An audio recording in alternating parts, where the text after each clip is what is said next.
Boa tarde, alunos. Bem-vindos a mais uma aula de fisiologia. E hoje o assunto vai ser comunicação celular. Como que as células, elas se comunicam entre si. Porque a gente tem milhões e trilhões de células, cerca de 75 trilhões de células no nosso organismo, e elas precisam atuar em comunhão. E para que elas atuem em comunhão é preciso que elas se comuniquem, comuniquem entre si. E como que ocorre por essa comunicação, Imagina uma célula lá do pé se comunicar, por exemplo, com uma célula lá no cérebro, Então, existe uma longa distância e imagina o desafio que seja essa comunicação celular, Não somente com células distantes, mas também com células que estão próximas entre si. Então, por exemplo, como vocês acham que as células musculares sabem, entre aspas, quando precisam se contrair, E como que as células cardíacas sabem que precisam contrair-se mais rapidamente quando a gente está correndo, por exemplo?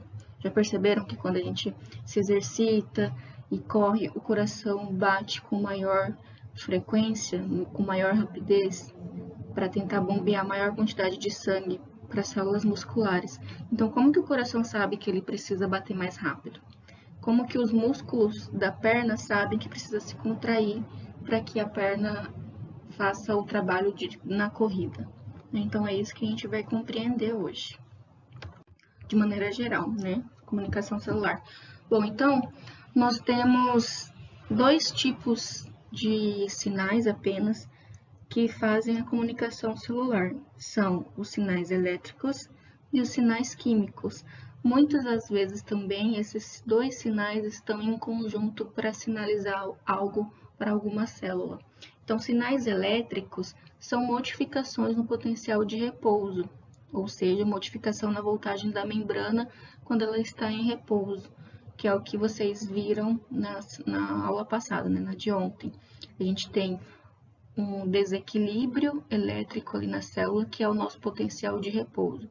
Quando ocorre alteração nesse desequilíbrio, isso pode ser entendido pela célula como um sinal, tá? E os sinais químicos são moléculas que são secretadas por outras células ou pela mesma célula no líquido extracelular e servem como mensageiras para outras células. É como se fosse um carteiro que leva o sinal para outra célula. Bom, então, a partir do momento que nós sabemos que tem esses dois tipos de sinais, os meios de comunicação de entrega desses sinais, como que essa célula vai receber esse sinal? Assim como nós temos vários meios de comunicação, Nós temos o computador, o celular, o telefone fixo, a via presencial de comunicação, A célula também tem essas ferramentas de meio de comunicação diferente. Então, são eles as junções comunicantes, que são formadas por proteínas canais que estão conectadas umas às outras, conectando uma a outra célula. Então, forma como se fosse uma passagem direta entre uma célula e outra que está uma do lado da outra. Sinais dependentes de contato é quando duas células têm duas proteínas na sua membrana e um sinal químico vai lá e se conecta a essas duas proteínas, fazendo uma comunicação ali indireta entre as duas células. A comunicação local é quando uma célula secreta alguma substância no líquido extracelular e essa substância vai atuar nas células vizinhas. Enquanto que a comunicação a longas distâncias, como o próprio nome diz, é comunicação a longas distâncias. Então, como por exemplo, o nosso exemplo clássico da insulina, que é secretada no pâncreas, mas a insulina pode atuar no músculo, no tecido adiposo, no cérebro e em outras regiões que são distantes e longas do pâncreas. assim como pode haver também uma comunicação local dentro dessa comunicação. Então, a insulina pode atuar diretamente também no pâncreas, fazendo uma comunicação local. Bom, então, as junções comunicantes, né, que é um tipo de comunicação célula a célula, é formado por essas junções aqui, tá vendo? A gente tem duas células que estão conectadas por junções comunicantes, que formam essas conexões citoplasmáticas diretas entre as células adjacentes. Elas são formadas por proteínas canais, que são denominadas de conexinas, tá? Então, essas conexinas, elas, quando estão abertas, quando o canal está aberto, formam um conexon, que é essa conexão direta, né? O conexon aberto promove, então, a troca entre substâncias de uma célula a outra. Esses solutos que podem passar de uma célula para outra, normalmente são íons ou algumas moléculas pequenas, como ATP, AMP cíclico, que conseguem atravessar esses conexons, tá? Moléculas maiores não atravessam essas junções comunicantes. Então, quando os conexons estão abertos, as células que estão conectadas por essas junções comunicantes, elas acabam atuando como se fosse uma célula só, com vários núcleos, porque ela se torna como se fosse uma devido a essa comunicação, né? Uma única célula com vários núcleos. Isso é denominado na fisiologia de sincício. Alguns órgãos atuam como sincício devido a terem essas junções comunicantes, como, por exemplo, o músculo esquelético e também o músculo cardíaco, tá? Que a gente vai ver em outras aulas. A sinalização dependente de contato, lembra que eu falei que elas necessitam de uma interação entre molécula, né? Então aqui a molécula vermelhinha, da membrana de duas células. Então, tá vendo que essa molécula está interagindo com as duas células. É diferente aqui dos canais abertos.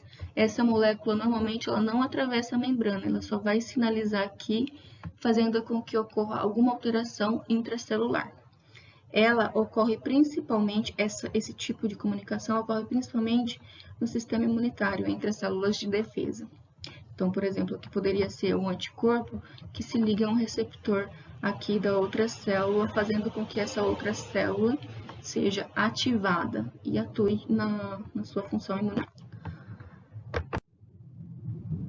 Bom, aqui a gente vê mais de perto como que é a estrutura das junções comunicantes. Então, aqui em cima nós temos a membrana de uma célula e aqui a membrana de outra célula que está fazendo contato direto, né, com essa primeira célula.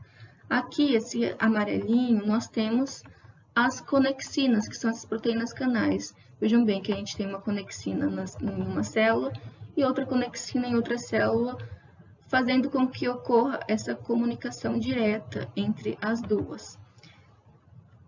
Se essa conexina estiver aberta, nós temos um conexon, ou seja, como se fosse uma ponte entre uma célula e outra, tá? Então, a conexina, ela é formada por 6 monômeros, o conexon é formado por 6 monômeros de conexinas por junção comunicante em cada membrana. Então, a gente tem 6 aqui, né, e na outra membrana 6.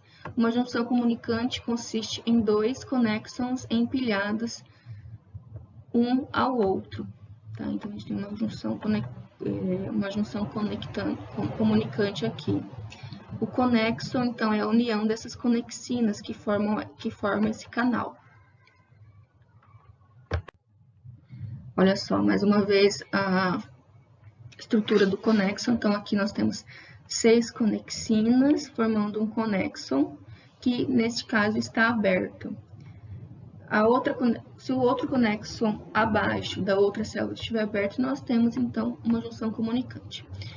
Porém, existem algumas situações que fazem com que essas junções comunicantes se tornem fechadas, que é quando as conexinas ficam unidas, né, impedindo aqui que ocorra uma passagem de algum íon ou alguma outra molécula. E aí, gente, a gente entra na comunicação local, né? Nós já vimos a comunicação célula-célula por contato, a comunicação por junções comunicantes e agora a comunicação local que pode se dar por via parácrina ou autócrina. O que seriam essas vias parácrinas e autócrinas? Gente, quando aqui no caso mais específico de sinal químico, tá?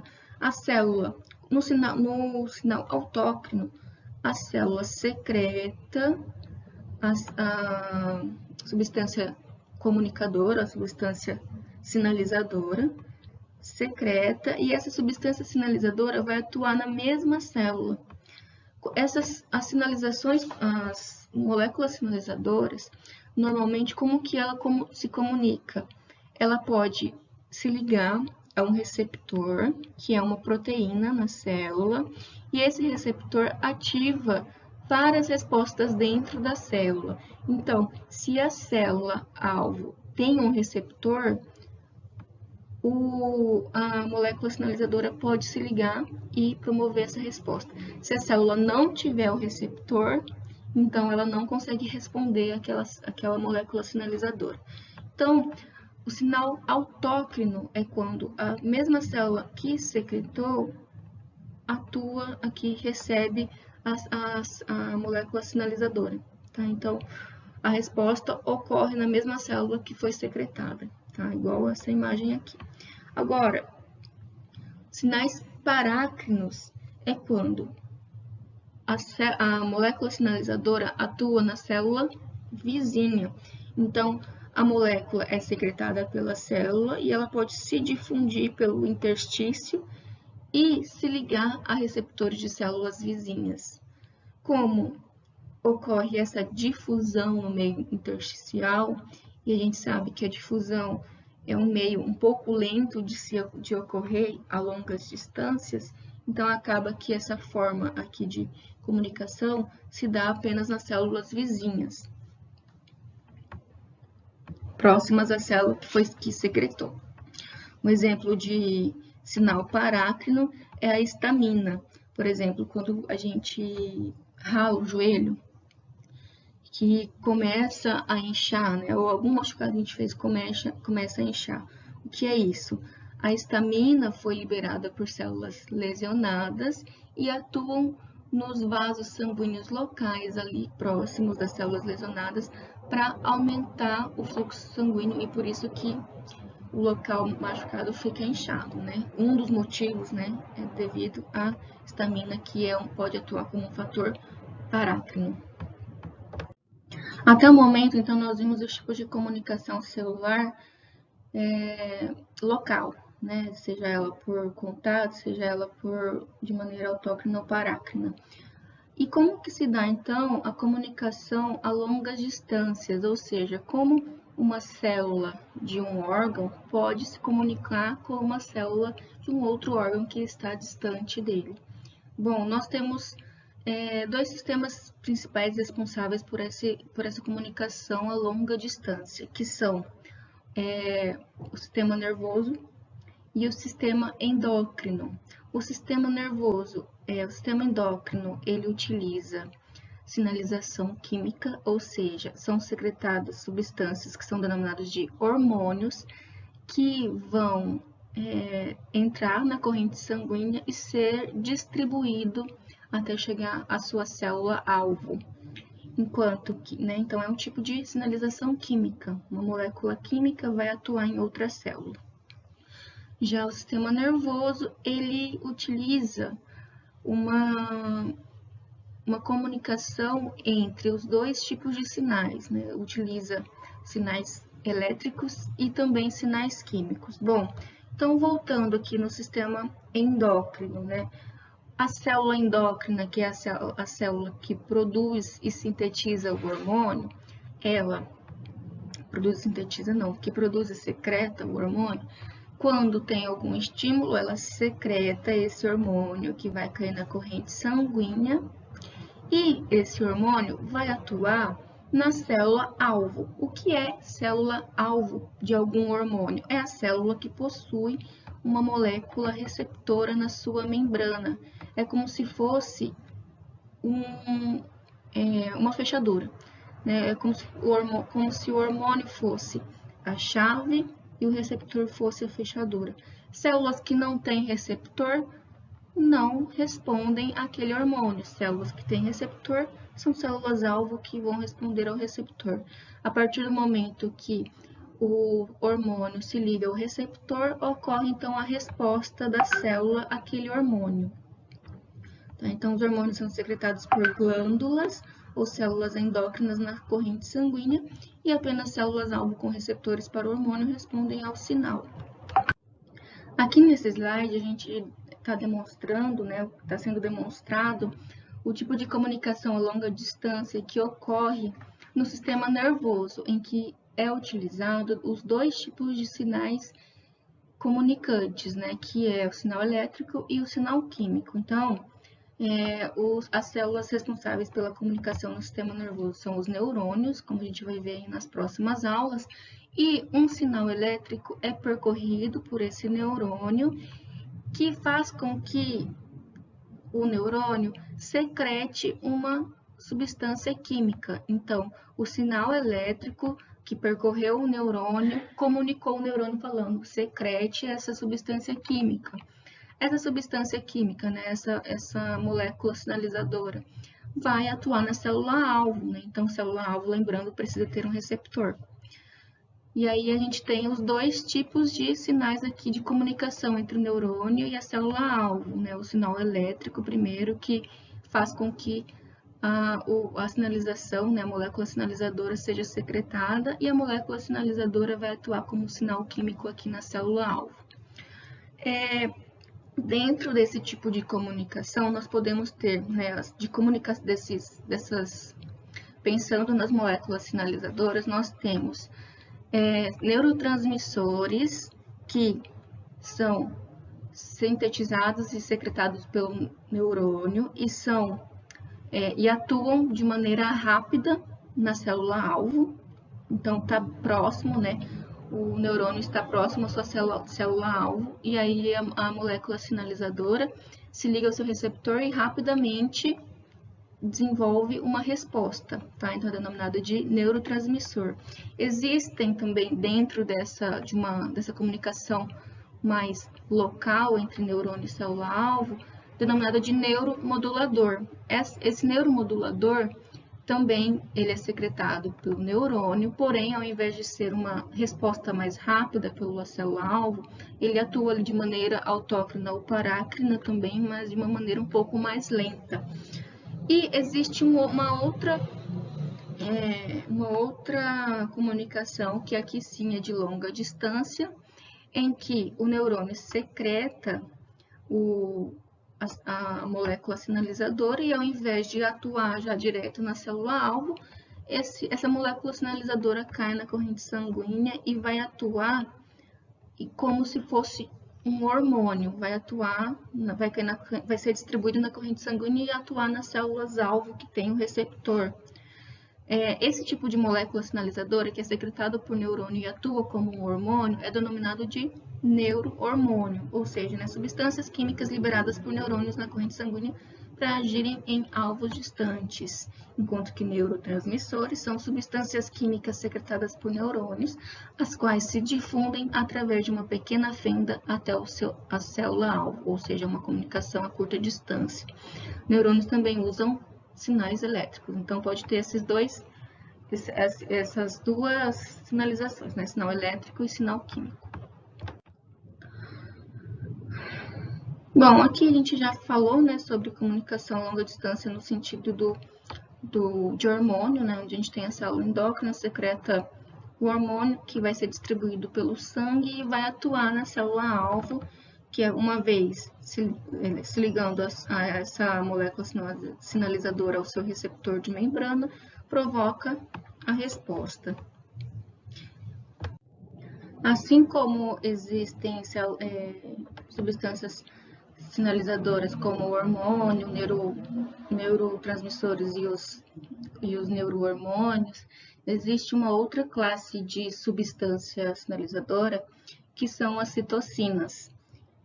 Essas citocinas, elas sinalizam tanto a curta distância, atuando via parácrina ou autócrina, como também a longa distância, atuando de uma maneira muito parecida com os hormônios, né, em que as células sintetizam e secretam as citocinas e elas podem atuar em outras células-alvo mais distante, sendo distribuídos pelo sistema circulatório. Antigamente, esse termo de citocina era utilizado para moléculas sinalizadoras que eram sintetizadas e secretadas por células do sistema imune e que atuavam ali dentro no sistema imune. Entretanto, esse termo se expandiu para vários peptídeos reguladores que todas as células que possuem núcleo podem sintetizar e secretar essas citocinas, e qualquer célula que tenha seu receptor pode também responder a essas citocinas. E essa secreção, né, essa síntese e secreção de citocinas por qualquer célula é em resposta a algum estímulo. Essas citocinas, então, elas controlam o desenvolvimento e diferenciação celular quando elas atuam de forma parácrina ou autócrina, né? Então, uma célula pode sintetizar e secretar citocinas que vão atuar nela mesma ou numa célula vizinha, favorecendo a diferenciação ou a divisão celular, tá? Para crescimento e manutenção daquele tecido. Ou pode ser em resposta à inflamação ou estresse, e aí vai atuar de maneira a longa distância, fazendo com que ocorra essa resposta à inflamação ou algum estresse.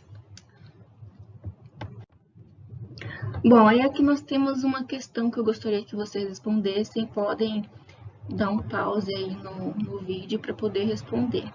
Tá? A primeira questão é só para vocês sinalizarem aqui, relacionar o método de comunicação com as suas propriedades. Então, aqui, eu quero que vocês pensem, né, nos tipos de comunicação e os tipos de sinais. E para relacionar, por exemplo, um sinal, uma comunicação autócrina, ela utiliza que tipo de sinal? Sinal elétrico, químico ou ambos os sinais? E aí, façam isso para todos os tipos os meios de comunicação celular, tá?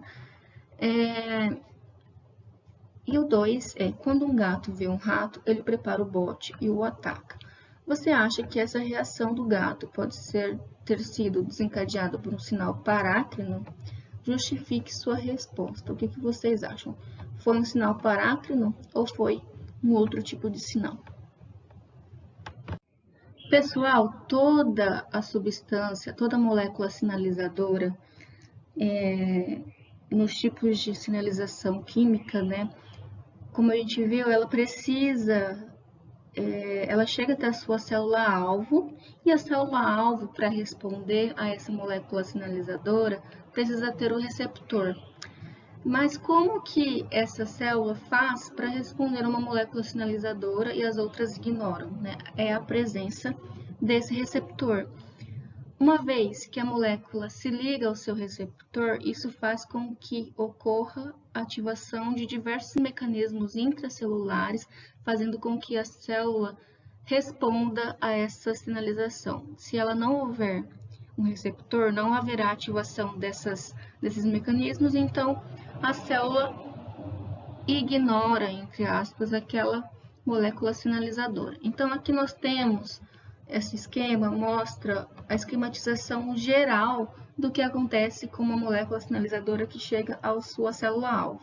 Então, se a célula-alvo ela tem o seu receptor, então a molécula sinalizadora, que aqui a gente pode denominar de ligante, liga-se à proteína receptora. Essa proteína receptora atua como se fosse, né, fechadura da chave. A chave seria nosso ligante e a fechadura a proteína receptora. A partir do momento que a molécula sinalizadora se liga à sua proteína receptora, isso vai ativar diversas moléculas também sinalizadoras dentro da célula. E essas moléculas sinalizadoras vão alterar algumas proteínas-alvo que vão gerar a resposta celular. em várias células, nós temos diferentes tipos de moléculas sinalizadoras que ligam-se a diferentes tipos de proteína receptora e, uma vez que ligam-se a diferentes proteínas receptoras, vão desencadear diferentes tipos de resposta celular. Então, essas respostas, a partir do momento que ocorre a ativação do receptor, da proteína receptora, ocorre então a ativação de vias de sinalização, que é o que a gente vai aprender na aula de hoje, tá? Então, a sinalização química a partir de uma molécula sinalizadora ativa vias de sinalização. A parte de sinalização elétrica que a gente vê em comunicação neuronal e alguns outros tipos de comunicação nós veremos na próxima aula, tá? Então, hoje a gente vai focar em vias de sinalização. As moléculas sinalizadoras, elas podem ser categorizadas de acordo com a sua solubilidade em lipídios. Então, moléculas que são solúveis em lipídicos, ou seja, moléculas lipofílicas, ou moléculas que são insolúveis aos lipídios, que são hidrofílicas ou lipofóbicas. Por que é importante saber que existem esses dois tipos de moléculas? Porque isso vai depender de como ela vai atuar na célula, porque nós temos localizações de receptores diferentes. Então, vamos compreender. Nós temos receptores que ficam na membrana, que são proteínas integrais, lembram lá das proteínas integrais? Então, existem proteínas integrais que atuam como receptores, então elas ficam na membrana, e outros receptores que podem estar localizados no citosol ou no núcleo. Então, pensando em moléculas sinalizadoras que são lipofóbicas, concordam comigo que elas não vão conseguir atravessar a membrana para se ligar ao seu receptor? Então, quer dizer o quê? Que moléculas sinalizadoras lipofílicas, apenas essas moléculas lipofílicas, vão atuar em receptores que estão dentro da célula ou dentro do núcleo. Em contrapartida, moléculas que são lipofóbicas, elas não conseguem atravessar a membrana, então elas vão acabar atuando em receptores que estão na membrana. Moléculas sinalizadoras lipofílicas, então elas atravessam a membrana e se ligam ao receptor que está no citosol ou no núcleo.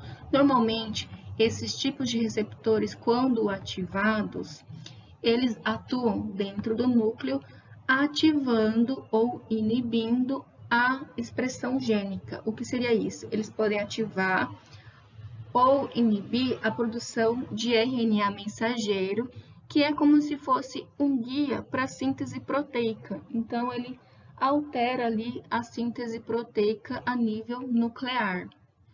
Então, essa resposta, como precisa, entrar no núcleo, alterar a expressão do RNA mensageiro, isso leva um tempo maior. Então, normalmente, moléculas que atuam em receptores intracelulares, elas têm respostas mais lentas, porque estão relacionadas com mudanças na atividade do gene.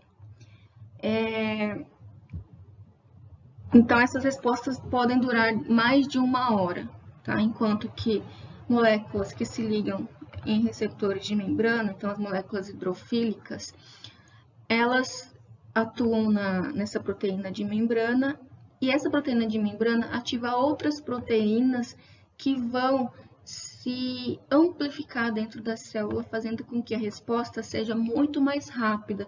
Então, a resposta pela ligação do receptor de membrana pode acontecer até em milissegundos, tá? Então, é uma resposta mais rápida. Então, aqui a gente tem, a molécula lipofóbica que não atravessa a membrana celular, então ela se liga a um receptor de membrana. A partir do momento que a gente tem a ligação entre esses dois, o ligante, que é a nossa molécula sinalizadora, e o receptor, nós temos um complexo receptor-ligante que ativa uma resposta intracelular que atua de maneira rápida na célula. Então, a gente vai ver esses dois tipos de receptores em vários mecanismos da fisiologia e em vários tipos de regulação, tá? E aí, pensando em receptores de membrana, nós podemos ter 4 tipos de receptores. Nesse momento, pode parecer complexo, né, esses tipos de receptores, principalmente a resposta que eles desencadeiam. Porém, ao longo do curso de fisiologia, a gente vai ver tanto, mas tanto receptor, que eu acredito que até o final vocês vão aprender. E por que que a gente precisa aprender? Porque esses receptores, eles estão envolvidos em diversos tipos de diagnóstico e também terapia farmacológica. Muitos fármacos, eles têm como alvo esses receptores. Então, por isso que é importante compreender a função e como que eles atuam na célula, tá? Então, nós temos 4 tipos de receptores, né? A partir do momento que o ligante se liga a esse receptor, eles vão atuar de maneiras diferentes. Então, primeiramente, nós temos o mais simples deles, que é o receptor canal. O que esse receptor canal é? É como se é um canal, uma proteína canal, que tem um sítio de ligação para um ligante. A partir do momento que o ligante, a célula sinalizadora, se liga, esse canal pode se abrir ou fechar, permitindo ou não a passagem de íons. Tá? Então, a ligação do ligante abre ou fecha o canal. O segundo tipo de receptor que nós temos é o receptor enzimático, que é uma proteína transmembrânica, em que nós temos o receptor no lado externo, que se liga ao ligante, e no lado interno da membrana, nós temos uma enzima que vai provocar a ativação, né? Então, a ligação desse receptor vai ativar essa enzima que é acoplada no seu receptor. Nós temos um outro tipo de receptor, que é o receptor acoplado à proteína G. Ele é uma proteína transmembrânica também com 7 alças, e a ligação do ligante a esse receptor abre um canal iônico ou altera a atividade de enzimas. Então, a partir do momento que o ligante se liga a esse receptor, isso vai provocar a ativação dessa proteína G, e essa proteína G pode culminar na abertura ou fechamento de canais iônicos e também ativar outras enzimas intracelulares. E nós temos o último tipo, que é o receptor integrina, em que a ligação do ligante ao receptor altera o citoesqueleto, ou seja, essa integrina está ancorada ao citoesqueleto e quando ela é ativada, ela altera essa quantidade. Então, nós temos esses 4 tipos de canais. Esses 3, mais especificamente, nós vamos ver em diversos tipos de regulação da atividade celular.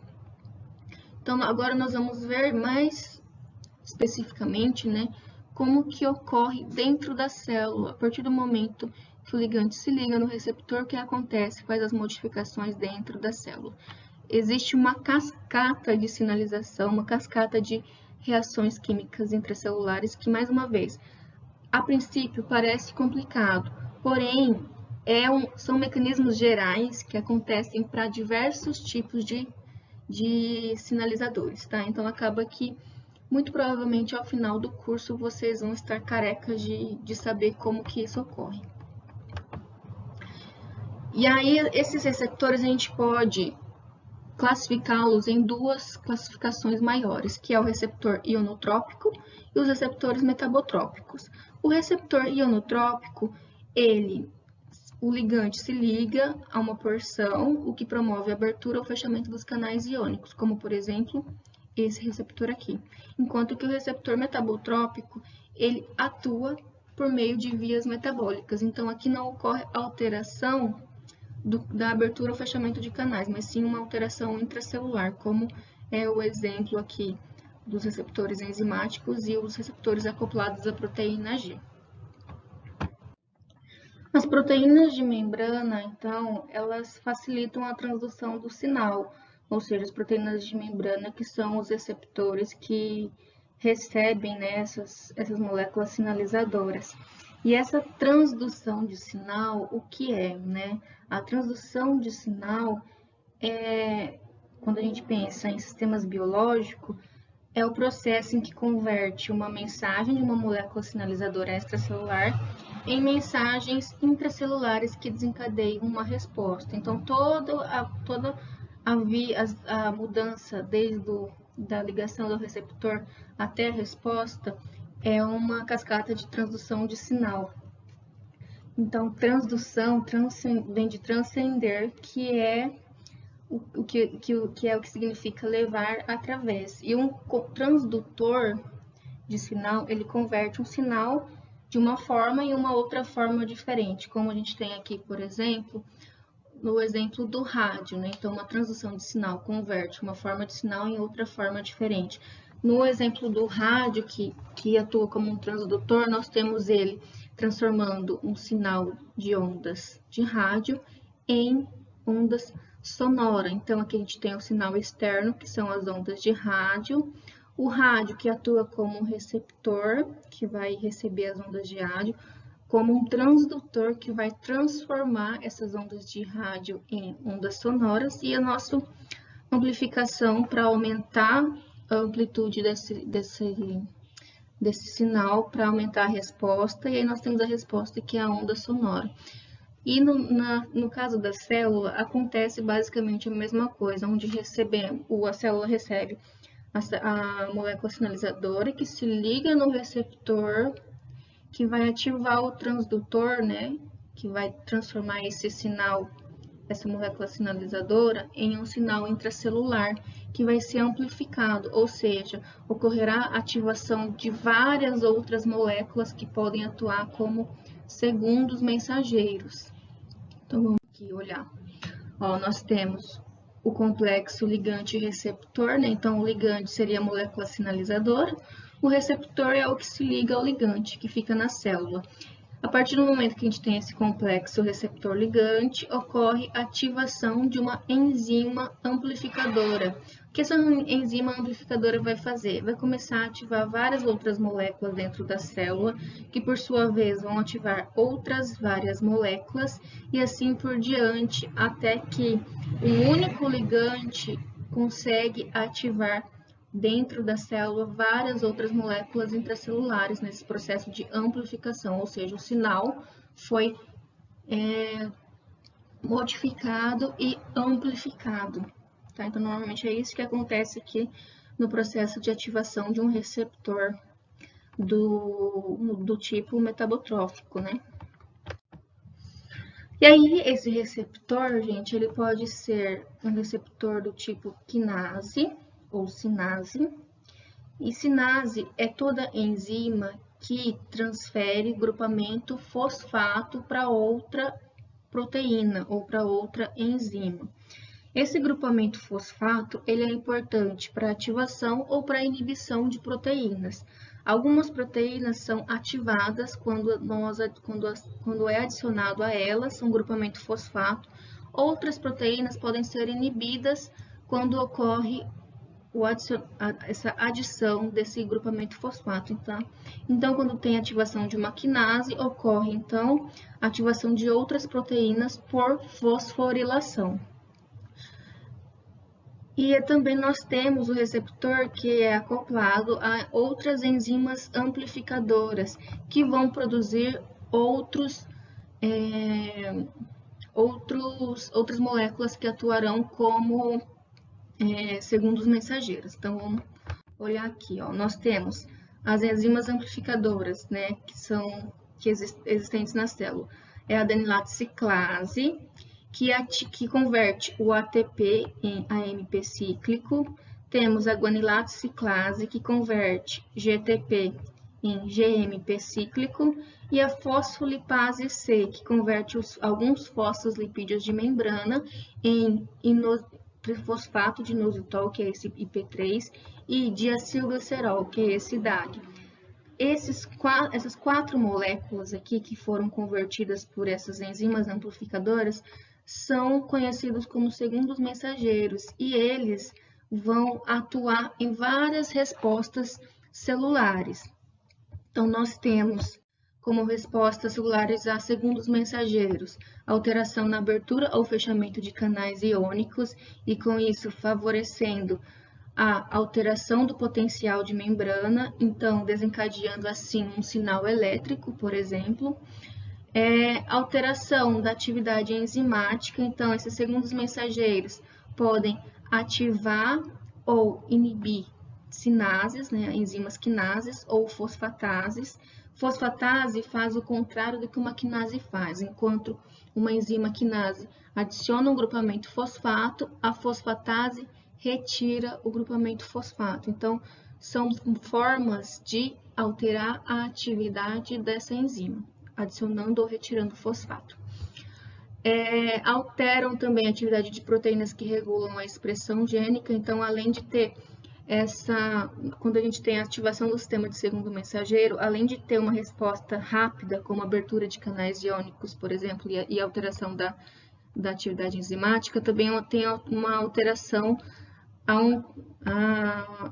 um médio e longo prazo, mais ou menos, que é devido à regulação aqui da expressão gênica. Controlam também enzimas metabólicas, ou seja, algumas vias metabólicas podem ser aumentadas ou reduzidas de velocidade a partir da formação de segundos mensageiros, vias metabólicas como, por exemplo, a glicólise, a produção de glicogênio ou a degradação do glicogênio, entre outros, tá? Aqui é só uns exemplos. Também pode ocorrer a partir de segundos mensageiros, alteração de proteínas motoras do citoesqueleto, e isso favorecer, por exemplo, a exocitose ou até mesmo da maquinaria contrátil que provoca a contração da fibra muscular. Então, se a gente for ver, basicamente todos os processos celulares podem ser desencadeados em resposta a esse sistema de segundos mensageiros, que foram formados a partir da ativação de uma enzima amplificadora, que por sua vez foi ativada pelo receptor quando estava ligado a essa molécula mensageira, essa molécula sinalizadora. Então, vejam que ocorreu aqui uma cascata de reações, que é essa cascata aqui, ó. Então, a gente pode ter a molécula sinalizadora, certo? Que se liga ao seu receptor de membrana e vai iniciar o processo de transdução de sinal por proteínas, que pode ser pela ativação direta de uma proteína quinase, em que ela vai adicionar fosfato em proteínas, e essas proteínas que foram fosforiladas, que receberam fosfato dessa proteína quinase, podem desencadear a resposta celular. Ou o receptor pode ser daquele do tipo que ativa enzimas amplificadoras que vão produzir moléculas de segundos mensageiros, lembrando lá AMP cíclico, GMP cíclico, né, entre outros. E esses vão poder alterar a abertura de canais iônicos e isso promover a entrada de íons, que pode tanto aumentar a quantidade de cássio intracelular, como também alterar a voltagem de membrana, favorecendo então uma alteração ali, uma sinalização elétrica, ou podem atuar esses segundos mensageiros ativando proteínas quinases ou proteínas fosfatases, ou também culminar no aumento do cálcio intracelular, que também pode atuar como um segundo mensageiro, porque ele ativa algumas proteínas sensíveis ao cálcio que podem levar à resposta celular. Então, esse é um mecanismo geral de uma transdução de sinal. E aí, essa transdução de sinal, ela normalmente ativa uma cascata. E o que é uma cascata? Uma cascata é como se fosse um evento atrás do outro. Um evento inicial que desencadeia em um outro evento, que desencadeia em um outro evento, até chegar à resposta final. Então, aqui, por exemplo, nós temos o estímulo inicial, né, que seria a nossa molécula sinalizadora, que ativa a molécula aqui A, né, que estava inativa, com a sinalização aqui do estímulo inicial, ela torna-se ativa. O que seria esse A? Seria o nosso receptor. Com o receptor ativo, ele ativa, por exemplo, as proteínas amplificadoras. Então, nós temos proteína amplificadora ativa, que ativa ou produz sinalizadores mensageiros, né, segundos mensageiros, e eles podem atuar no substrato, favorecendo então o produto, que é a conversão do substrato em produto, passo final da cascata, que é a resposta celular. Então, esse também é um mecanismo geral da transdução de sinal, é um evento que desencadeia o outro. Por isso que é interessante estudar esses mecanismos por meio de um fluxograma, porque primeiro existe um estímulo inicial ou o primeiro evento que ocorre, desencadeando o próximo e assim por diante. Agora chegou o momento de nós vermos em detalhes, gente, como que funciona cada tipo de receptor. Lembra que nós temos 4 classificações de receptores, né? Receptor canal, enzimático, acoplado à proteína G e à integrina, certo? O receptor canal, ele não tem segredo, né? Um ligante se liga nele e ele promove a abertura ou fechamento daquele canal e faz com que ocorra passagem, né? Passagem de íons por aquele canal. Agora, o receptor enzimático, ele possui 2 regiões. Ele é uma proteína transmembrânica também e possui 2 regiões. A região extracelular aqui, que se liga à molécula sinalizadora, então ela fica na superfície extracelular da membrana. E nós temos a outra região da mesma proteína, que é a enzima. Então, essa outra região pode atuar como enzima. Existem receptores enzimáticos também, que ao invés de ter uma enzima intrínseca na mesma proteína, esse receptor pode estar acoplado a uma outra enzima. Nós vamos ver depois um exemplo. Então, aqui nesse caso de um receptor enzimático em que tem uma enzima intrínseca, o que acontece? O ligante se liga no receptor e isso faz com que ative a região enzimática do receptor, fazendo com que esse receptor, essa enzima, ative outras proteínas. Um exemplo de receptor enzimático é o receptor do tipo tirosina quinase. O que essa tirosina quinase faz? A tirosina quinase é a porção proteica que atua como enzima e, por ela ser quinase, ela fosforila outras proteínas. E tirosina é porque o local de fosforilação das proteínas é num resíduo de tirosina, que é um aminoácido. Então, a partir do momento que a gente tem ligação do ligante no receptor, ocorre a ativação da tirosina quinase e a tirosina quinase fosforila outra proteína, fazendo com que essa proteína seja ativada. Um exemplo de ligante que tem um receptor como a tirosina quinase é a insulina. Então, a insulina se liga a receptores do tipo tirosina quinase nas suas células-alvo, desempenhando sua ação ali intracelular. Outros tipos de receptores do tipo enzimático são aqueles que são receptores guanilato ciclase, que tem domínios de guanilato ciclase na sua porção interior. Então, é uma enzima que catalisa a reação transformando o GTP em GNP cíclico. Esse tipo de receptor está presente em células que respondem a peptídeos natriuréticos, né, que é o de ANP. Outro tipo também são receptores quinase de treonina e serina, que é a mesma coisa que o da tirosina, só que ao invés de fosforilarem em resíduos de tirosina, eles podem fosforilar em resíduos de serina e treonina, só muda aqui o local de fosforilação da proteína. Então, essa quinase ela fosforila alguns efetores. Exemplo de ligante que pode se ligar a essa proteína são alguns tipos de fatores de crescimento, como TGF-beta. Nós temos a tirosina que a gente já falou, né? Receptores associados à quinase de tirosina. Vejam bem, aqui é diferente dos receptores que são quinase de tirosina. Aqui o receptor está associado a uma enzima. Então, a enzima não faz parte da proteína em si, do receptor em si, ela está associada. Aqui nesse exemplo, nós temos a JAK2, que atua como uma tirosina quinase. Então, quando o ligante se liga no seu receptor, esse receptor ativa a proteína quinase associada, que é a JAK2, e essa JAK2 vai alterar algumas respostas celulares. Exemplo de ligantes que se ligam nesse tipo de receptor são o hormônio do crescimento, que tem uma ampla resposta, que faz uma ampla resposta na célula. Outro exemplo são receptores que são fosfatases de tirosina. Então, aqui é o contrário da quinase de tirosina. Ao invés de fosforilar em resíduos de tirosina, ela retira o fosfato daquela tirosina.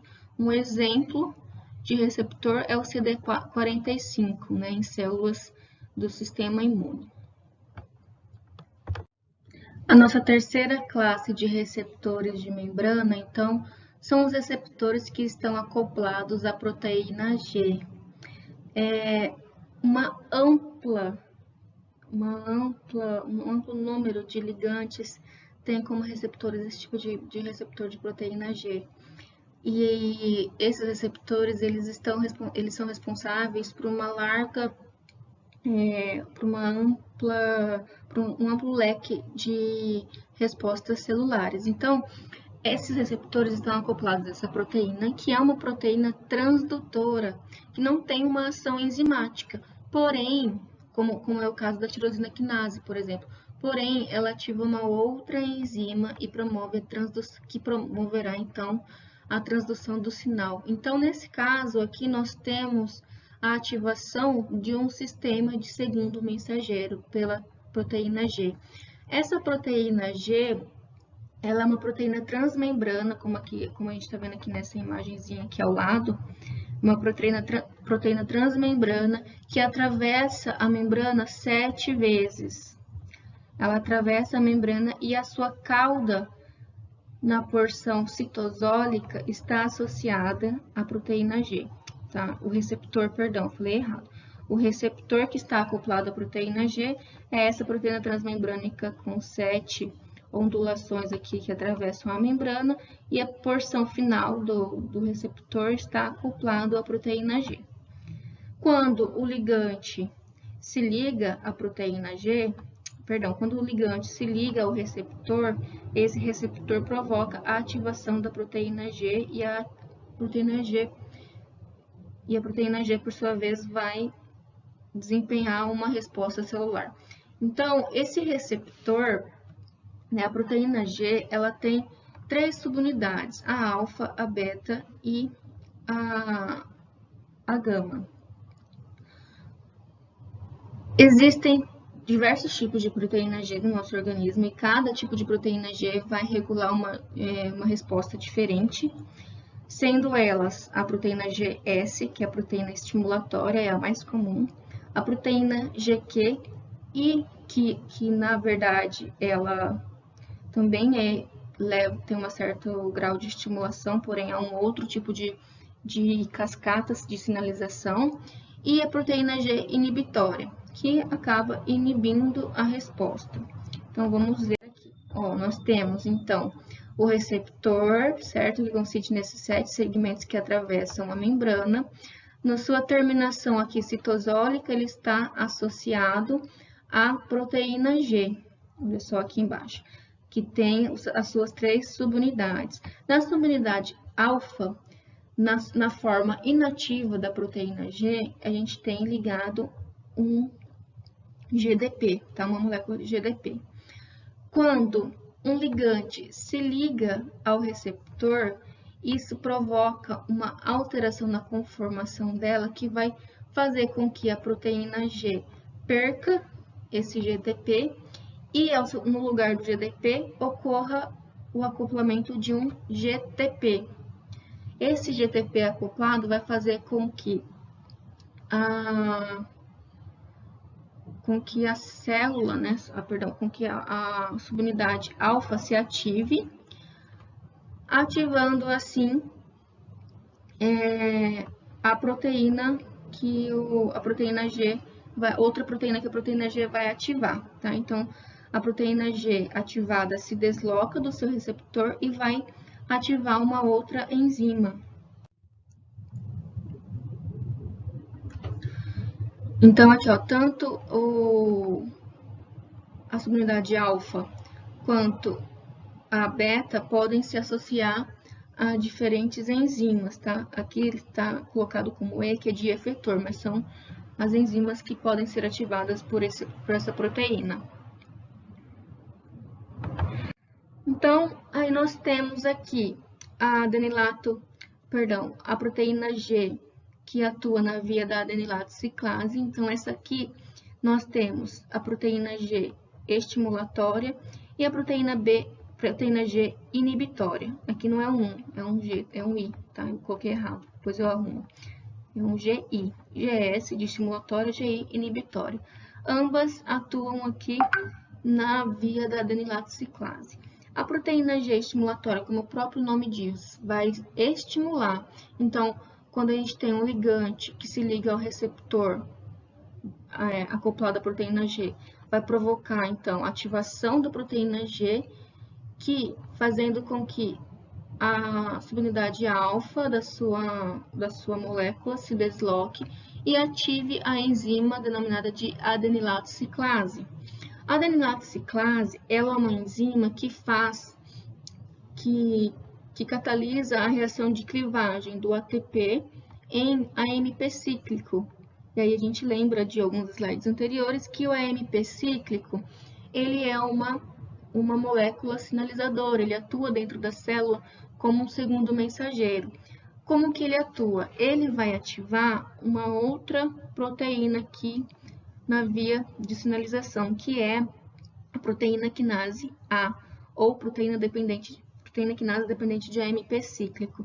E essa proteína quinase A, ela vai sair fosforilando diversas outras proteínas que vão culminar na resposta celular.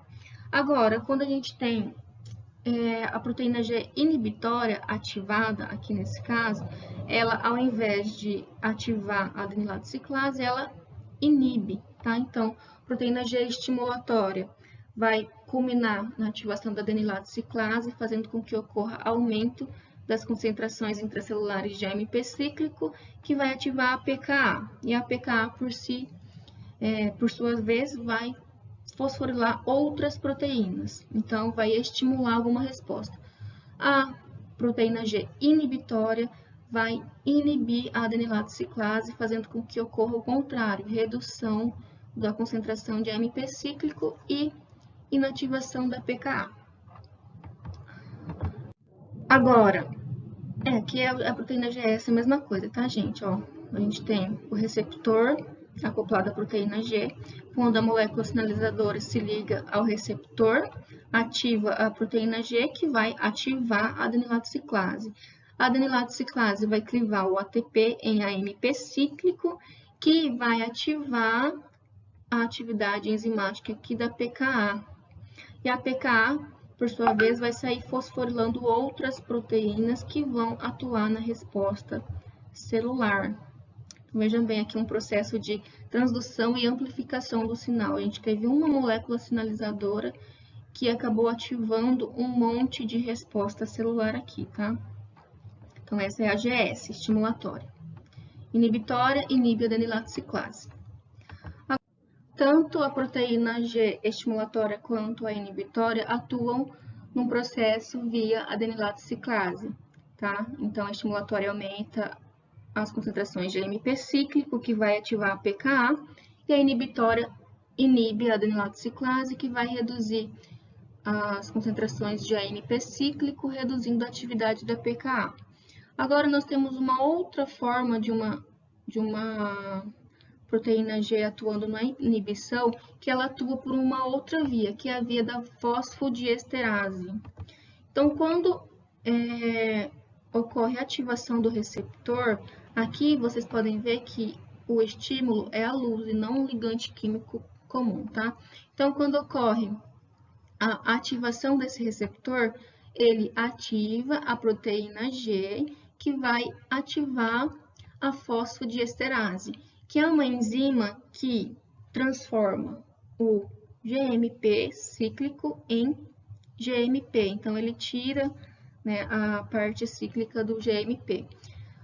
A quebra do GMP cíclico leva ao fechamento de canais dependentes de GMP cíclico. Olha só, a gente tem um canal dependente de GMP cíclico e se a fosfodiesterase está ativada, ela vai reduzir a quantidade desse GMP cíclico na célula, fazendo com que ocorra fechamento desses canais.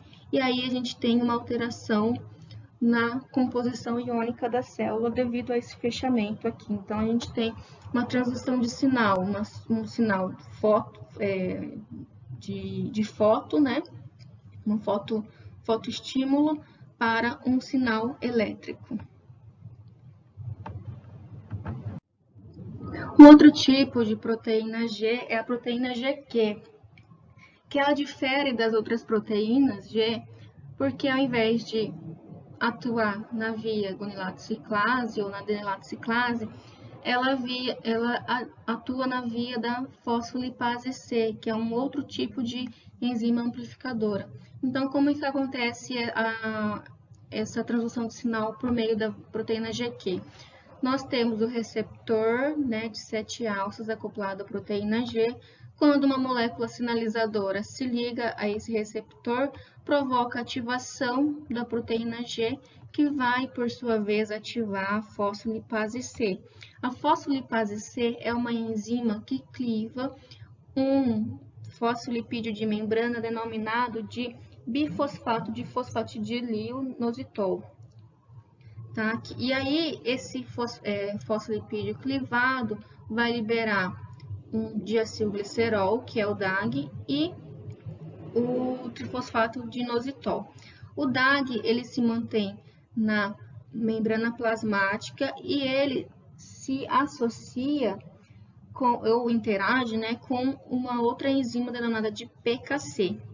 Essa PKC, ela é ativada pelo cálcio e ela é uma proteína quinase que vai fosforilar outras proteínas que vão poder acarretar na resposta celular. Enquanto que o IP3, né, o trifosfato de inositol, ele vai atuar em canais de cálcio que ficam lá no retículo endoplasmático. O retículo endoplasmático ele pode atuar como um estoque de cálcio. Quando o IP3 ele ativa os canais de cálcio, esses canais de cálcio se abrem, fazendo com que cálcios de dentro do retículo sarcoplasmático sejam liberados para o líquido intracelular. E o cálcio ele pode atuar como um outro sistema como um outro tipo de segundo mensageiro, né? Então ele pode ativar a PKC e também ativar outras proteínas que são dependentes de cálcio, favorecendo assim a resposta celular. Então a gente tem aqui uma outra via de transdução de sinal a partir da proteína GQ, que ativa a fosfolipase C, tá? Bom, aí aqui, ó, é só para mostrar para vocês, então a gente tem o fosfolipídio de membrana, né, que tem aquele nome grande, mas a nomenclatura dele é PIP2. Ele, quando sofre ação da fosfolipase C, é clivado em diacilglicerol e em IP3. E aí, esses dois atuam como segundos mensageiros, tá? E aí voltando aqui lá no receptor canal, a gente pode ter, gente, a interação dos dois tipos de canais, tanto canal quanto o receptor que é acoplado à proteína G. Por exemplo, ocorre, então, moléculas sinalizadoras se ligam aqui diretamente na proteína canal e faz com que ocorra a abertura ou fechamento dos canais e aí promove mudança na permeabilidade da membrana. E aqui vai depender do tipo de canal que mas pode alterar a permeabilidade da membrana para o sódio, o potássio, o cloreto, que gera um sinal elétrico, ou seja, gera uma alteração daquele potencial de membrana. Aí, isso aqui provoca alteração em proteínas sensíveis à vontade e aí a gente tem uma resposta celular. Agora, quando a gente tem a ativação da proteína G, do receptor acoplado à proteína G, a proteína G ou até outras moléculas ativadas pela proteína G podem atuar aqui na permeabilidade desses canais, aumentando, promovendo a abertura ou fechamento dos canais. Então, a gente pode ver que pode haver uma interação entre diversos tipos de canais. Como dito anteriormente, além dos nucleotídeos como o MP cíclico, o GMP cíclico e também dos resíduos de fosfolipídios como o P3 e o DAG, o cálcio também pode ser utilizado pela célula como um segundo mensageiro. Então, aumentos substanciais de cálcio intracelular provoca alterações na resposta celular, na atividade celular, que faz com que ocorra diversos tipos de respostas. Esse aumento intracelular no cálcio pode se dar por abertura de canais de cálcio na membrana, fazendo com que o cálcio saia do líquido extracelular para dentro da célula a favor do seu gradiente de concentração. E aí nós temos diversos tipos de canais de cálcio, podem ser eles controlados por ligantes ou controlados por voltagem. E também a gente pode ter liberação de cálcio nos estoques intracelulares que estão lá no retículo endoplasmático. Essa alteração aqui, essa abertura desses canais pode se dar ou por um sinal químico, né, como por exemplo a ativação da fosfolipase C, ou por um sinal elétrico, onde nós temos aqui canais que são voltagem independentes, que provocam a saída do cálcio do retículo endoplasmático para fora da célula.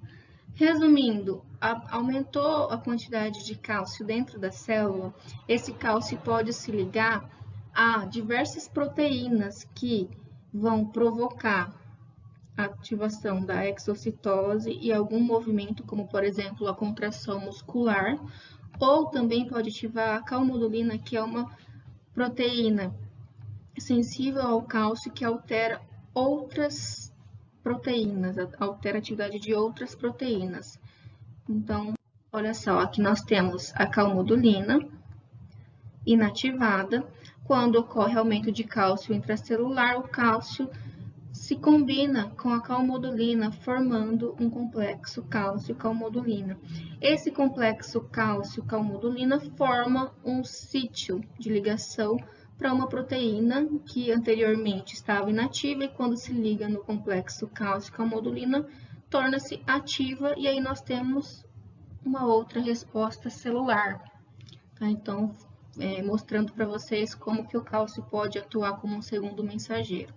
Então, pode ativar a exocitose, a contração muscular ou outras proteínas a partir do complexo cálcio-calmodulina. Uma questão aqui para vocês, ó. A concentração de cálcio no líquido extracelular é de 2,5 milimols por litro e a concentração de cálcio intracelular é de 0,001 milimol por litro. Se uma célula vai transportar íons cálcio do citosol para o líquido extracelular, esse transporte será ativo ou passivo? Essa resposta aqui vocês têm que ter na ponta da língua, hein? Tá facinho. Aqui, gente, esse mapa, ele é bem legal porque ele nos traz o resumo de tudo que a gente viu nessa aula sobre receptores. Nós temos aqui, então, a molécula sinalizadora, né, que pode se ligar a receptores do tipo canal, em que quando a molécula se liga, provoca abertura do canal iônico ou fechamento do canal iônico e altera, então, a permeabilidade da membrana a íons específicos. Esses íons se movem para dentro ou para fora da célula, acarretando em alteração na concentração de íons, gerando, então, um sinal elétrico. Esse sinal elétrico, por sua vez, pode desencadear a liberação das organelas. Esse cálcio também pode ser liberado pelos íons que se moveram, como por exemplo, o próprio cálcio, que vem do líquido extracelular, pode atuar no retículo endoplasmático, liberando maior quantidade de cálcio. E aqui no sinal elétrico, a alteração na membrana do retículo endoplasmático pode provocar a abertura de canais de cálcio, favorecendo o aumento da concentração de cálcio intracelular. O sinal elétrico, também desencadeado aqui pela abertura de canal, também pode alterar algumas proteínas. Voltando lá na nossa membrana, outras moléculas sinalizadoras podem se ligar a receptores de membrana, que pode ser receptores do tipo que acoplado à proteína G. Uma vez ativada a proteína G, nós temos ativação de enzimas amplificadoras, ativação ou inibição de enzimas amplificadoras. Além do receptor do tipo que é acoplado à proteína G, nós temos o receptor tirosina quinase, né, que é um receptor enzimático, ou o receptor integrina, que é o que altera o citoesqueleto. Todos esses três vão culminar na alteração de proteínas intracelulares. Voltando aqui para a proteína G, elas inibem ou ativam enzimas amplificadoras que podem produzir moléculas de segundos mensageiros. Relembrando os segundos mensageiros: cálcio, né? Temos também o ANP cíclico, o GMP cíclico, o DAG e o IP3. Essas moléculas de segundos mensageiros também podem resultar no aumento da liberação de cálcio pelas organelas ou por canais iônicos de membrana, e também podem ativar outras proteínas quinases que vão fosforilar outras proteínas, desencadeando na resposta celular. O que a gente está falando de resposta celular, o que pode ser essa resposta celular? Ativação de proteínas motoras que vão culminar na contração muscular, por exemplo. Alteração na atividade enzimática, que pode alterar ativação e inibição de vias metabólicas específicas, né, como glicólise, síntese proteica, síntese de ácido graxo, lipólise, lipogênese, né, que é a formação de lipídios. Pode alterar também o número e atividade de transportadores de membrana, então pode alterar o transporte de solutos, pode alterar também a atividade de receptores de membrana, de outras moléculas sinalizadoras. Além disso, outra resposta que pode ocorrer é a atividade do gênese e síntese proteica, então aqui quando atua lá a nível nuclear. Tá? Então esse é o resumão que vocês precisam saber dessa aula. Até o momento, nessa aula, nós falamos bastante sobre os tipos de receptores e como são os mecanismos de transição de sinal desses transmissores. Porém, além daquelas substâncias sinalizadoras que nós já falamos, que são os hormônios, os neurotransmissores, existem outras moléculas sinalizadoras que são também importantes e que atuam na célula. Nós temos os gases, que os mais comuns e já descobertos é o óxido nítrico, o monóxido de carbono e o sulfeto de hidrogênio, e as moléculas derivadas de lipídios. Esses gases, gente, eles são moléculas, né, gases solúveis, e eles são sinalizadores de curta distância, né, de curta duração, e atuam ali localmente. O óxido nítrico, que é o NO aqui, ele é produzido nas células endoteliais, ou seja, a primeira camada de célula dos vasos sanguíneos, e ele é um potente vasodilatador, ou seja, ele promove o aumento do diâmetro dos vasos sanguíneos. Então, ele é muito importante lá no sistema cardiovascular para controlar ali a vasodilatação, para promover a vasodilatação. A gente vai ouvir falar muito dele também quando formos estudar o sistema cardiovascular. Então, Aí o CO2, o CO, né, o monóxido de carbono, assim como o óxido nítrico, eles ativam receptores que são acoplados à proteína G e que estimulam a via da guanilato ciclase, tá? Então, esse é a transdução de sinal desses dois gases. O óxido nítrico, então, lá nas células endoteliais, ele é produzido a partir da arginina, que é um aminoácido que se combina com oxigênio, formando o óxido nítrico, e a citrulina, que é um outro aminoácido. E aí o óxido nítrico atua localmente ali via parácrina ou autócrina para estimular a vasodilatação. Essa reação da arginina com o oxigênio, né, essa reação de oxidação, é ela é catalisada por uma enzima denominada de óxido nítrico sintase, a NOS.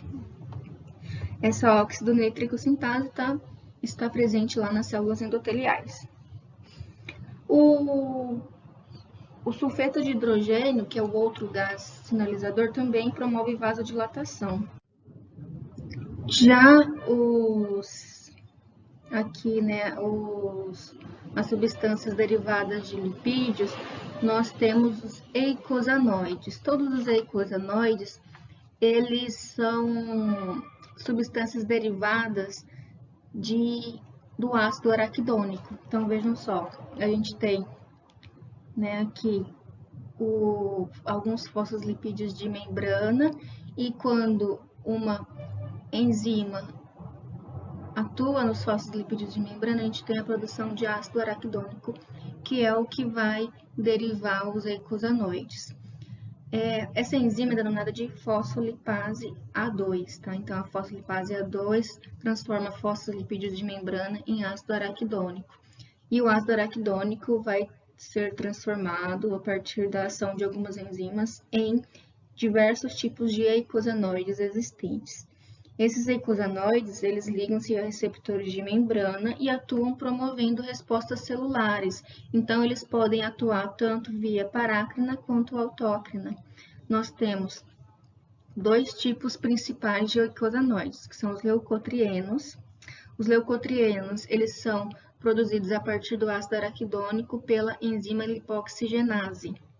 E eles são sintetizados e liberados em alguns leucócitos e têm papel crucial na asma e choque anafilático. Por isso que é muito comum pessoas que têm asma utilizarem medicamentos para inibir a produção de leucotrienos, impedindo assim o agravo da asma. E a outra classe de eicosanoides são as prostaglandinas e tramboxanas. Esses eicosanoides, eles estão relacionados ao sono, inflamação, dor e febre.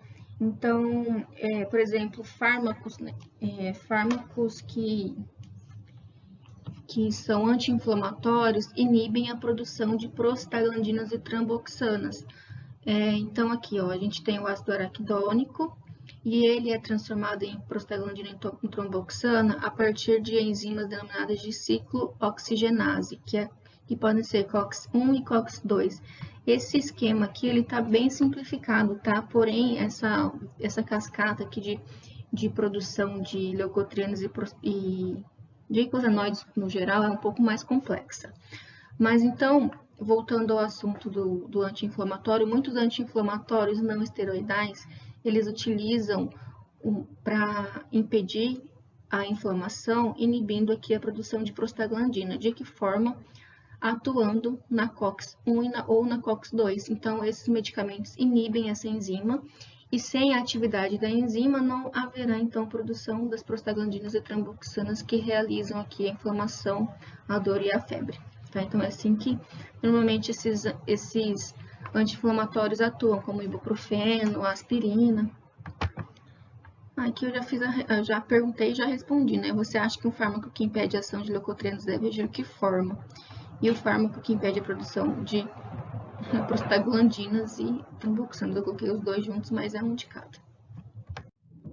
Pessoal, voltando agora aqui nas propriedades dos receptores, É muito comum de se ver na fisiologia que, às vezes, um mesmo ligante pode desempenhar funções diferentes e até antagônicas em células, em suas células-alvo. Como que isso pode acontecer, né? A verdade é que o que importa não é exatamente o ligante, mas sim ao tipo de receptor que esse ligante se liga e a via de transdução de sinal que se ativa. Porque às vezes um mesmo ligante pode se ligar em receptores que têm uma via de sinalização diferente, tá? E isso provoca respostas diferentes. Então, aqui nós sabemos que receptores eles são proteínas e assim como os transportadores, que também são proteínas, possuem saturação, competição e especificidade, os receptores também possuem essas propriedades, que são iguais àquelas propriedades que a gente já discutiu sobre os transportadores, né? Então, a especificidade seria que o receptor ele é específico para um grupo de ligante, né, para um tipo de ligante ou um grupo de ligantes, servem como se fossem, né, uma chave fechadura. Se o ligante se encaixa no sítio de ligação do receptor, ele pode ativar aquele receptor. Então, o receptor possui sítios de ligação e moléculas diferentes com estruturas semelhantes podem ligar-se ao mesmo receptor, assim como a gente está vendo aqui na imagem, ó. O mesmo receptor com ligantes diferentes, porém que tem uma estrutura parecida aqui, ó, que se encaixa no receptor. A gente pode também existir, né, vários receptores diferentes para um mesmo ligante, ou seja, um mesmo ligante ele consegue também ativar vários tipos de receptores, como por exemplo a insulina não, perdão, como por exemplo a adrenalina, que é um neurohormônio que pode ativar um grupo de receptores, que são denominados de receptores adrenérgicos. Então, são vários tipos de receptores diferentes, mas que podem ser ativados pela adrenalina. Dentro da especificidade, então a gente entra, né, que tem uma relação direta com a competição, ou seja, se vários ligantes podem ativar um único receptor a partir da ligação com seu sítio de ligação, quer dizer então que aqueles mesmos ligantes, se eles estiverem ao mesmo tempo ali no meio extracelular, eles vão competir por aquele sítio de ligação. E nesse contexto, a gente tem conceitos importantes, não só para a fisiologia, como também para a farmacologia, que vocês verão no próximo semestre, que são agonistas e antagonistas.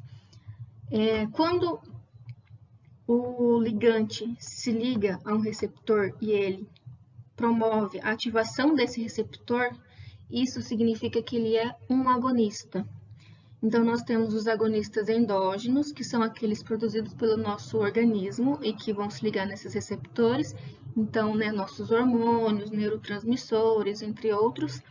E nós temos os exógenos, que são os fármacos. Então, muitos fármacos atuam de forma agonista, ou seja, fármacos que têm estruturas semelhantes a ligantes endógenos que vão atuar ativando esse receptor, aumentando ou intensificando a ação desse receptor na célula. Um outro exemplo aqui mas um outro tipo de ligante é o antagonista.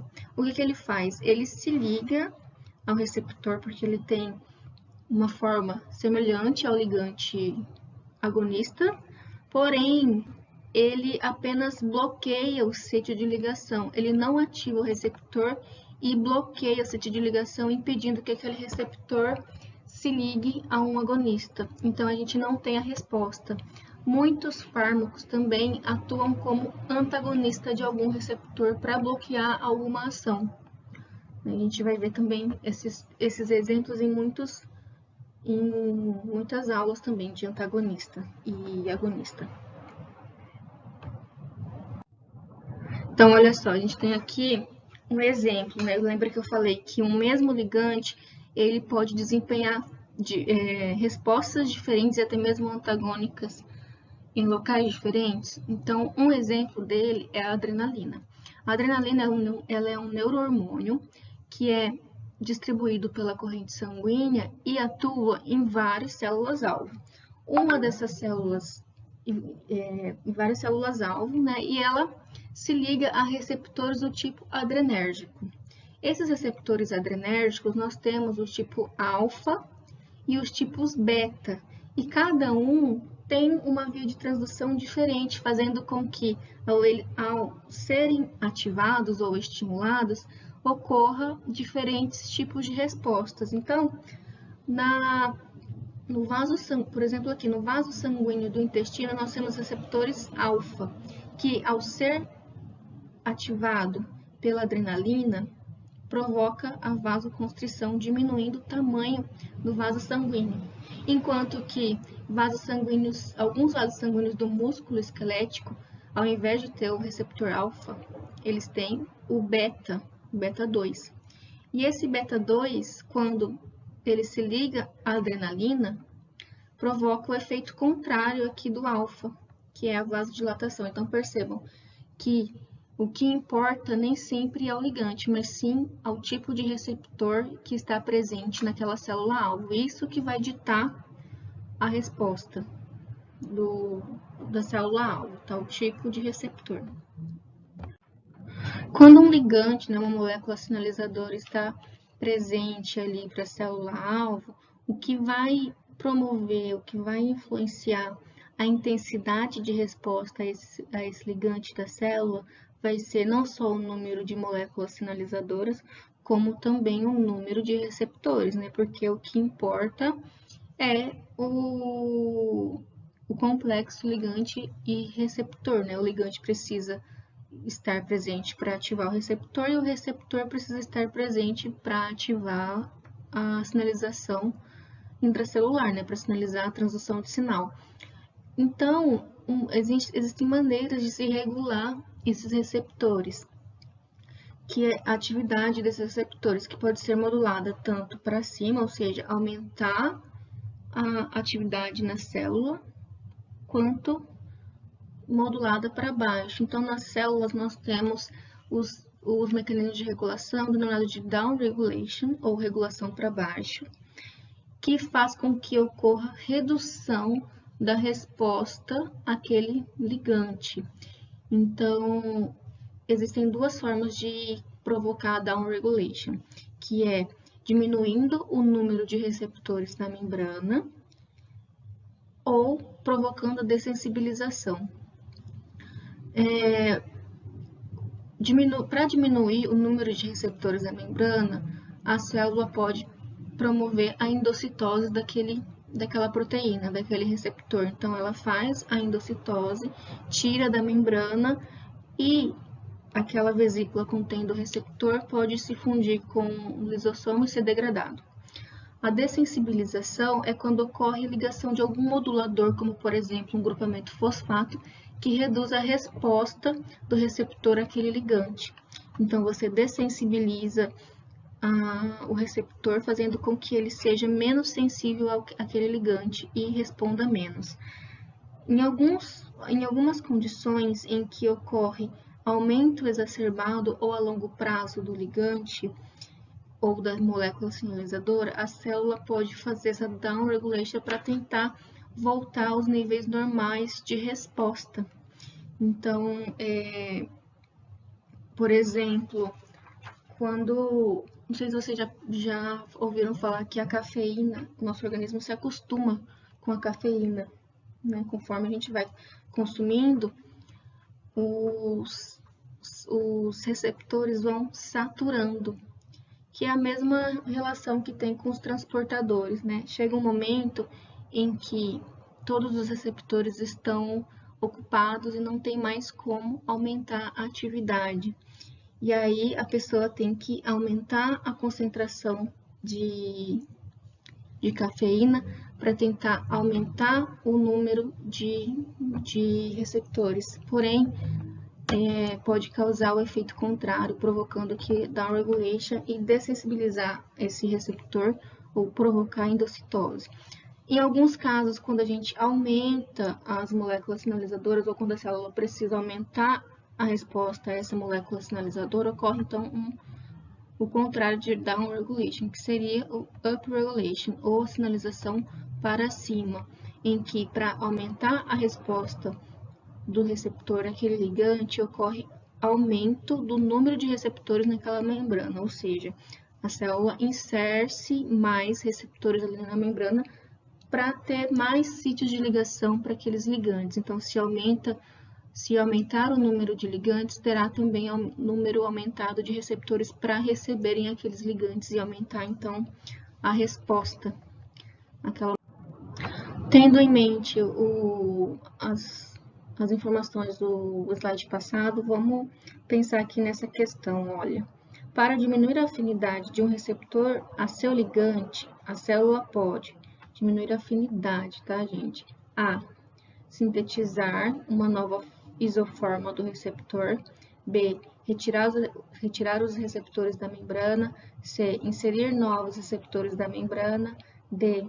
Usar um modulador covalente. Então, as respostas seriam sintetizar uma nova isoforma do receptor e usar um modulador covalente, porque isso poderia alterar o sítio de ligação, fazendo com que o ligante tivesse menor afinidade, fazendo com que o receptor, na verdade, né, tivesse uma afinidade menor ao seu ligante, porque alteraria aquele encaixe entre sítio de ligação e ligante.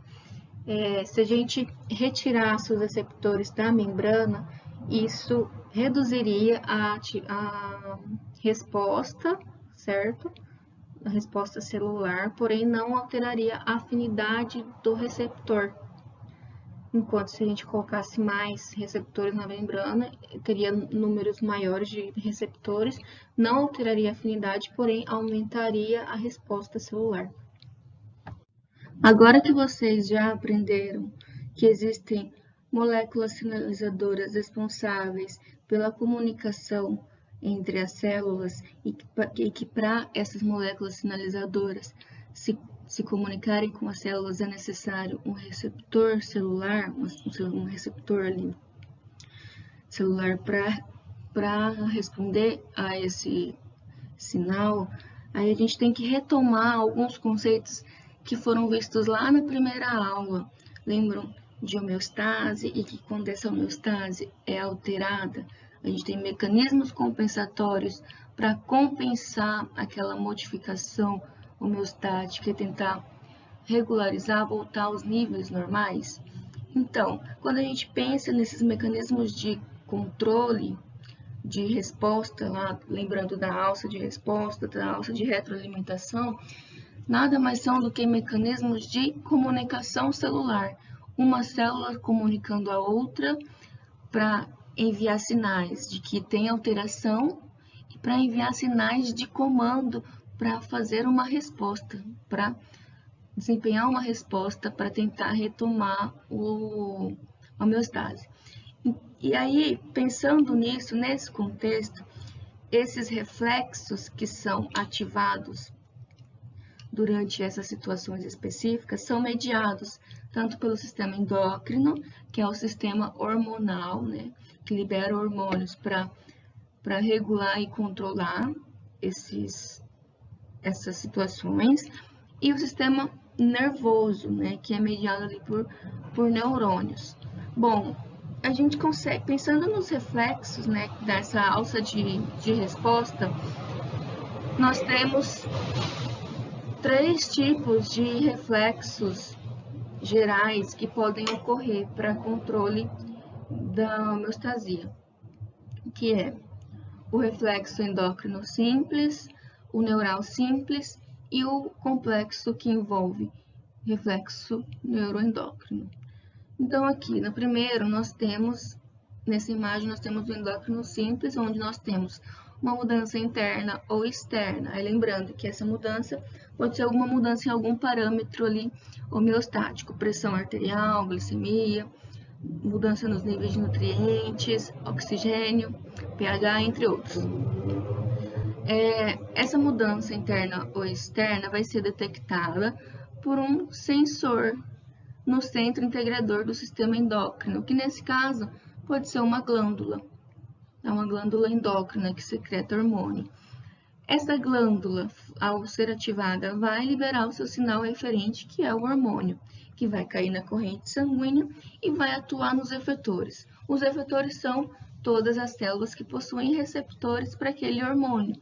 E essas células, ao serem ativadas, ao receberem, né, o estímulo do hormônio, vai desencadear uma resposta. Um exemplo desse reflexo endócrino simples é o da liberação de insulina mediada pela glicose. Então, a alteração seria a hiperglicemia. O centro integrador aqui, o sensor, seria a célula beta-pancreática, que detecta os níveis altos de glicose e libera a insulina, que é o hormônio, que é o sinal eferente. A insulina vai atuar nos efetores, que serão todas as células que possuem o seu receptor. O reflexo neural simples, ele envolve o sistema nervoso. Então, nós temos a mudança interna ou externa, que pode ser qualquer estímulo. Um receptor detecta essa mudança, né, um receptor que atua como um sensor. Lembrando lá dos receptores que temos central e periféricos, que detectam diversos tipos de estímulos, né?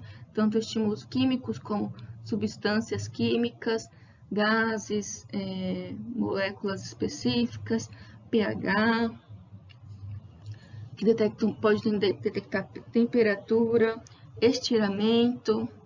Lembram lá daqueles receptores? Então, eles podem ser ativados por essa mudança interna e eles vão ativar a via aferente, que é feita por um neurônio sensorial, que está se comunicando diretamente aqui com o receptor.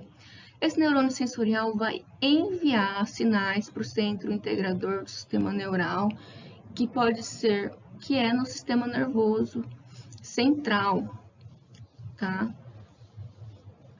Esse centro integrador do sistema neural vai integrar esses sinais eferentes e vai enviar um sinal eferente, que é via um neurônio que está em comunicação direta com os efetores. Então, o neurônio eferente vai liberar um neurotransmissor para células eferentes que vão desencadear uma resposta.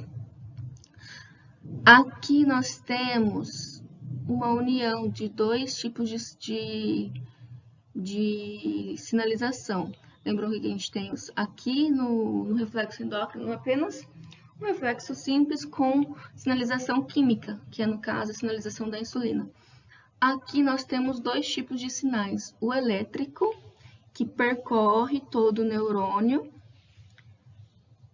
e o químico. Então, a partir do momento que o sinal elétrico percorre o neurônio, isso faz com que o neurônio libere o seu sinal químico, que é o neurotransmissor, que vai atuar nos efetores. E aí nós temos a resposta. Bom, e um outro exemplo, e o outro tipo de reflexo é o mais complexo, que envolve os dois mecanismos, né? Controle endócrino e neuronal. Então, a gente tem uma mudança interna ou externa, percebida pelo receptor, envia sinais via aferente aqui para um neurônio sensorial, centro integrador do sistema neural integra esse sinal, o neurônio eferente, um neurohormônio, ativa uma glândula. Então, percebam que aqui não é a glândula que detecta a mudança interna como é no reflexo simples, é o neurônio. Então, o sistema nervoso detecta a mudança e ativa a glândula. E essa glândula vai enviar o sinal eferente, que no caso é um segundo hormônio, que atuará nos seus efetores, que são as células que têm receptores para esse hormônio. Então, vejam bem, a gente tem sinais aferentes aqui, feitas pelo sistema endócrino, e neuronal, e o eferente desencadeado pelo endócrino. Então, nós podemos ter esses 3 tipos de controle. Olha só, essa imagem que legal, mostra pra gente mais detalhado esses tipos de reflexos. Ó, nós temos aqui, então, reflexo neural simples, reflexo neurohormonal, reflexos neuroendócrinos e reflexo endócrino simples. Vamos ver se eu consigo aumentar. Ah, não consigo. Bom, então eu vou continuar. Não consigo aumentar, mas tá tudo bem. Dá para enxergar. Nós temos, então, no primeiro aqui, nós temos o estímulo, né, que é a mudança interna ou externa, é detectada por um receptor acoplado aqui a um neurônio aferente. Então, a partir do momento que o receptor é ativado, ele vai ativar o neurônio aferente que vai enviar, então vai percorrer aqui, ó, sinal elétrico. Aqui nós temos um sinal elétrico, e aí libera neurotransmissor lá no centro integrador. O centro integrador vai enviar novos sinais para a célula-alvo. Então, aqui nós temos neurotransmissores se ligando a receptores. Aqui e aqui também. E aqui também pode ser alguma substância química ou algum outro estímulo que ativa o receptor. Aqui nós temos um receptor também, e aqui na célula-alvo também. E aí nós temos a resposta, tá? Então, aqui esse é um reflexo neural simples. Vamos vir aqui para o reflexo endócrino simples. Nós temos um estímulo que vai ativar a célula efetora, que aqui nesse caso atua como sensor, integrador e... Não, efetor não, perdão. E integrador que secreta o hormônio para a corrente sanguínea. E a célula-alvo vai ser a efetora nesse caso, porque vai desencadear a resposta, né? Então, via corrente sanguínea. Todas as células que tiverem receptor para esse hormônio vão responder, as que não tiverem não respondem. Aí, voltando aqui para o reflexo neurohormonal. Então, nós temos o estímulo que ativa um receptor sensorial que manda via aferente sinais para o sistema nervoso central, que aqui atua como centro integrador, que vai levar sinais eferentes para a célula-alvo. Neste caso específico aqui, é um neurohormônio, ou seja, um neurônio libera uma substância que vai cair na corrente sanguínea, atuando nas células-alvo que tiverem seu receptor. Olha só a diferença. Percebe a diferença? Aqui a gente tem o neurotransmissor atuando em contato com a célula-alvo, fazendo uma comunicação direta. Aqui não tem contato direto com a célula efetora. Ele libera a substância aqui, que é o neurohormônio, na corrente sanguínea, e ele pode ser distribuído para todas as células. Agora, quem vai responder vai depender da presença do receptor. Agora, os reflexos neuroendócrinos. Nós temos aqui 3 tipos, né? Então, o primeiro, que é o mais simples desses 3. Nós temos um estímulo que ativa o receptor sensorial, que detecta, né, como se fosse um sensorzinho aqui, detectando a mudança, que envia pelo neurônio aferente sinais para o centro integrador, que nesse caso também é o sistema nervoso central, que vai mandar sinais aqui, que é vai mandar sinais via neurotransmissor para uma glândula. Essa glândula, por sua vez, vai ser ativada por esse neurotransmissor aqui, provocando a liberação de hormônios.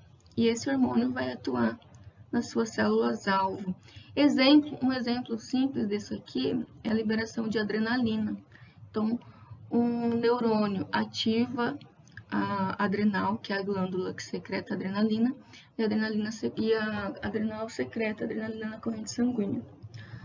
Bom, aqui nós temos um quarto estímulo neuroendócrino, que acontece a mesma coisa até aqui o centro integrador, só que ao invés de liberar um neurotransmissor, ele libera um neurohormônio que vai cair na corrente sanguínea e vai ativar outra glândula que vai liberar um hormônio e atuar aqui na corrente sanguínea, na célula-alvo.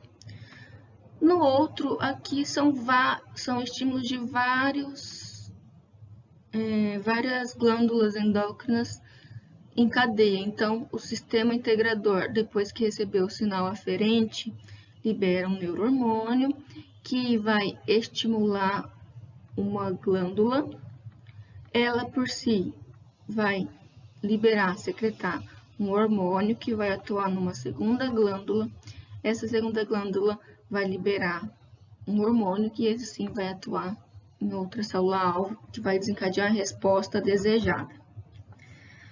Então, esse aqui é um mecanismo geral que a gente vai ver, tá? Eu não estou entrando muito em detalhes de exemplos, porque essa parte aqui vocês verão mais com o professor Samuel, tá? A parte de sistema nervoso e sistema endócrino. Porém, é interessante vocês saberem que existe isso, porque ao longo das nossas aulas, quando nós formos falar de regulação de alguns sistemas, como regulação do sistema cardiovascular, regulação do sistema respiratório, tudo isso envolve reflexos neurais, neuroendócrinos, neurohormonais e também endócrinos simples. Então, é preciso saber que existe isso aqui, tá? Que existe esse mecanismo geral aqui de regulação. Aqui, gente, é só uma tabela de comparação entre os reflexos neural e endócrino. Aí vocês podem pausar o vídeo para ler, só para fixar bem esse assunto, para vocês compreenderem a diferença entre esses três tipos de reflexos, tá? Então, aqui fala pra gente qual que é o sensor ou receptor de cada um, a via aferente, o centro integrador, a via eferente, o efetor e as possíveis respostas, tá? Bom, para a aula de hoje era só isso, tá? Só isso não, é bastante coisa, né? Deu quase 2 horas. Qualquer dúvida, vocês podem entrar em contato comigo, tá? Então, bom final de semana para vocês e até semana que vem.